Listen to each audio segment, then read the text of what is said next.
This week's Torah portion is Vayera, and in it we read about Abraham's 10 tests, 10 divine challenges, tests of faith. And it's noted for the first 9 tests, God commands Abraham to go through with them, or they otherwise come about on their own. But for the 10th and final test, for some reason, God asks Abraham, please take your son Isaac to the mountain on the altar and offer him as a sacrifice. That is a test of the Akedah, the near sacrifice of Isaac. The question is asked, why does God, for the 10th and final and most difficult test, need to ask Abraham to go through with it, whereas for all the other tests, God commanded Abraham to go through with it?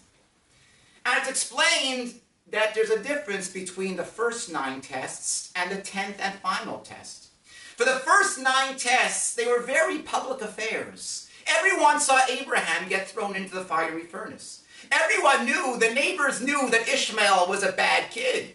Everyone knew that Abraham fought the War of the Kings. All very public events. But the 10th and final test, there was nobody around. It was very private. It was Abraham and Isaac alone at the altar in Jerusalem. Abraham almost slaughtered his son. There was no audience, no bystanders, no witnesses. And it's explained that the reason God asked Abraham to go through with 10th and final test was because God wanted to ensure that nobody thought that Abraham had been acting for his ego, for audience, for publicity, for fame. God wanted to be sure that we would know that Abraham's devotion to God was sincere, it was real, and it was true even if he would be alone. And this is an important lesson for us. Our piety, our observance, has to be only for God.